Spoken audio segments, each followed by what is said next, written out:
امام طبرانی رحمۃ اللہ علیہ نے اپنی طبرانی اوسط کتاب کے اندر سیدنا جریر بن عبداللہ رضی اللہ تعالی عنہ کا ایک واقعہ بیان فرمایا۔ صحیح مسلم کی اس حدیث کی شرح کرتے ہوئے امام نووی رحمۃ اللہ علیہ یحییٰ بن شرف انہوں نے وہ واقعہ لکھا۔ ایک صحابی تھے جریر بن عبداللہ البجلی رضی اللہ تعالی عنہ، گھوڑا پالنا گھوڑا خریدنا اس کا بہت زیادہ شوق اور ذوق رکھا کرتے تھے۔ ایک دن انہوں نے بعث غلاماً اپنے ایک غلام کو بھیجا، مدینہ کی مارکیٹ میں جاؤ، ایک خوبصورت گھوڑا میرے لیے خرید کے لے کے آؤ، ڈیل تم فائنل کر لینا، گھوڑے کو مالک کو میرے پاس لے آنا اور میں اس کو پیمنٹ کر دوں گا۔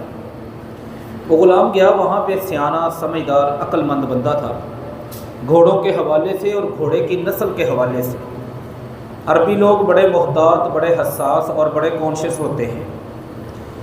اس نے غلام ہونے کے باوجود بہت اچھی اور بڑی اعلیٰ نسل کا ایک گھوڑا دیکھا، اس سے اس کی ڈیل ہو گئی۔ 300 درہم میں اس نے گھوڑے کی قیمت فائنل کی۔ گھوڑے کے مالک کو لیا، عربی دیسی بدو آدمی تھا، کہیں مدینہ سے دور رہنے والا، اس مارکیٹ میں بطحان مارکیٹ میں آیا ہوا تھا۔ کہا کہ میرے مالک کے پاس چلتے ہیں، وہ گھوڑے کی پیمنٹ کر دیں گے۔ اسے لے کر مالک کے پاس آئے، جریر بن عبداللہ بجلی رضی اللہ تعالی عنہ نکلے۔ انہوں نے گھوڑے کا ایک چکر لگایا، یطوف فرسہ، چکر لگانے کے بعد مالک کو کہنے لگے کتنے میں آپ نے فائنل کیا ہے؟ اس نے کہا سر میں نے 300 میں فائنل کیا ہے، ب300 دراہم، ب300 درہم، 300 درہم میں نے یہ گھوڑا طے کیا ہے۔ جریر بن عبداللہ فرمانے لگے رضی اللہ تعالی عنہ، آپ نے گھوڑے کے پیسے تھوڑے لیے ہیں، آپ کا گھوڑا اتنے کا نہیں ہے، اپنی قیمت اپنا ریٹ تھوڑا سا اس کو بڑھائیں۔ وہ کہنے لگا آپ ایسے کریں، ب400 درہم، اس کے آپ 400 درہم دے دیں، 300 نہ دیں۔ کہنے لگے ابھی بھی آپ پیسے کم مانگ رہے ہیں، اس گھوڑے کی قیمت میں اور اضافہ کرو، آپ کا گھوڑا مہنگا ہے۔ وہ تھوڑی دیر سوچنے کے بعد کہنے لگا اگر یہی بات ہے تو آپ 500 درہم ادا کر دیں۔ فرمایا نہیں، ابھی اپنے ریٹ کو اور اوپر لے کے جاؤ۔ 600 درہم، کہا نہیں اور اوپر جاؤ۔ 700 درہم، نہیں اور اوپر جاؤ۔ 800 درہم، 800 درہم پہ ڈیل فائنل ہو گئی۔ جریر بن عبداللہ رضی اللہ تعالی عنہ اندر گئے، اپنے گھر سے 800 درہم نکالے اور لا کے گھوڑے کے مالک کو دے دیے۔ ان دونوں میں فرق کیا ہوتا ہے؟ آج کل یہ دھاتیں تولے میں ہمارے ہاں بڑی معروف ہیں۔ اگر 300 درہم ہو تو اس کے 76 تولے بنتے ہیں، اور جو 800 درہم کی ادائیگی کی اس میں چاندی 204 تولے چاندی بنتی ہے۔ اس اعرابی نے 800 درہم گنتی کیے، سنبھال لیے، سنبھالنے کے بعد گھوڑا ان کے حوالے کیے۔ کہنے لگا مجھے آج تک آپ جیسا کوئی بندہ نہیں ملا، اور نہ ہی مجھے آپ کے اس فلسفے کی سمجھ آئی ہے۔ جب آپ کو ایک بہترین نسل کا معیاری گھوڑا 300 درہم میں مل رہا تھا، کیا ضرورت تھی اس کو اوپر لے جا کے 800 درہم دینے کی؟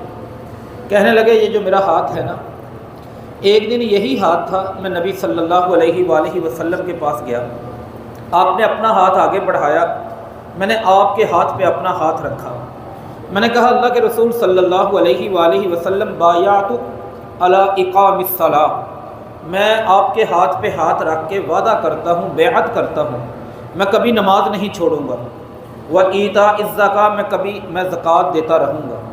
تو نبی صلی اللہ علیہ وآلہ وسلم نے فرمایا ایک تیسرا وعدہ بھی کرو۔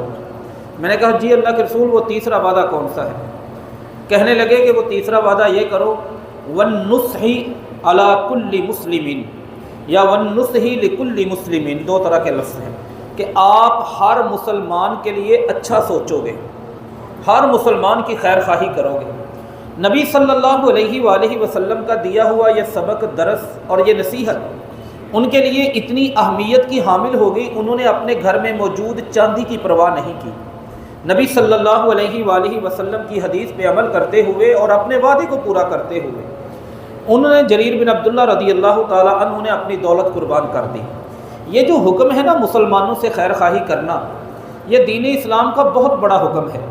صحیح مسلم کتاب الایمان میں حدیث نمبر 55 جو ہے، اس میں آپ صلی اللہ علیہ وآلہ وسلم نے فرمایا الدین النصیحہ، اگر دین کو نام دیا جائے نا تو خیر خواہی جو عمل ہے نا، کسی کا اچھا سوچنا، کسی کے لیے بہتر سوچنا، کسی کے لیے مثبت سوچنا، کسی کا فائدہ کرنے کے لیے، فائدہ پہنچانے کے لیے اس کے ساتھ بھلا کرنا، اسے اپنی خدمات دے دینا، یہ جو کام ہے نبی صلی اللہ علیہ وآلہ وسلم نے فرمایا یہی تو کام دین ہے، اسی کام کا نام تو دین ہے۔ آپ یوسف علیہ السلام، ان کا واقعہ بیان کرنے والی سورہ یوسف پوری پڑھیں، مختلف آپ کو معاملات، وہ بچپن بھی نظر آئے گا، وہ خواب بھی نظر آئے گا، بھائیوں کا ظلم بھی نظر آئے گا۔ جب وہ بھائی ان کو لے کے جا رہے تھے نا، انہوں نے مشورہ کیا کہ آپ ایسے کرتے ہیں کہ اپنے باپ کی توجہ لینے کے لیے وَعَلْقُوهُ فِي غَيَابَةِ الْجُبِّ يَلْتَقِطْهُ بَعْضُ السَّيَّارَةِ، کوئی قافلہ اٹھا کے لے جائے گا، ان کو اندھے کنویں میں پھینک دیتے ہیں۔ سب کے سب اس بات پہ متفق ہو گئے۔ ایک بھائی نے ایک بات کہی تھی، اور وہ بات کہنے والے یہی تھے، قَالَ قَائِلٌ مِّنْهُمْ لَا تَقْتُلُوا يُوسُف، سبھی کہہ رہے تھے کہ ان کو قتل کرنا ہے، اس نے کہا تم قتل نہ کرو۔ اللہ تعالیٰ نے یوسف علیہ السلام کے بھائیوں میں سے ان کے بارے میں اچھائی کے کلمات کہنے والا یہ بھائی، اچھے جذبات رکھنے والا یہ بھائی اتنا پسند آیا، آج بھی اللہ تعالیٰ نے اس کی کہی ہوئی بات کو قرآن مجید کا حصہ بنا دیا۔ پارہ نمبر 20 میں چلے جائیں، سورہ قصص کی آیت نمبر 20 ہے۔ اللہ عز و جل بیان فرماتے ہیں کہ موسیٰ علیہ السلام وَجَاءَ رَجُلٌ مِّنْ أَقْصَى الْمَدِينَةِ يَسْعَىٰ، ایک آدمی دوڑتا ہوا موسیٰ علیہ السلام کے پاس آیا اور کہنے لگا فرعون کے محل میں آپ کو قتل کرنے کی سازش ہو رہی، آپ اپنے آپ کو بچائیں۔ موسیٰ علیہ السلام کا فائدہ چاہنا، فائدہ پہنچانا، اللہ کو یہ انداز اتنا پسند آیا، اس بندے کا نام تو نہیں بتایا، لیکن اس کا عمل اللہ تعالیٰ نے قرآن پاک کا حصہ بنا دیا۔ آج کے ہمارے اندر اگر ہم جائزہ لیں، رمضان المبارک، یہ سحری، یہ تراویح، یہ افطاری، یہ طاقرات، لیلۃ القدر، تلاوت، عبادت، ریاضت، صدقات، خیرات، زکوٰۃ، سارے معاملے بڑے عجیب ہیں، لیکن اس کے ساتھ ساتھ ہم اپنے اندر کی بھی ایک تربیت اگر کر لینا کہ میں جس فیملی میں رہتا ہوں میں اس فیملی کو فائدہ پہنچانے کی کوشش کروں، جن صفوں میں کھڑا ہوتا ہوں وہاں پہ نمازیوں کو فائدہ پہنچانے کی کوشش کروں، میں جن لوگوں سے ملتا ہوں میرے جو دوست ہیں ان کو میں فائدہ پہنچانے کی کوشش کروں، یہ خیر خواہی کا عمل ایک عظیم عمل ہے، اور نبی صلی اللہ علیہ وآلہ وسلم نے اس کو بہت پسند فرمایا۔ صحابہ اکرام رضوان اللہ تعالی علیہ مجمعین اس پر بیعت لی۔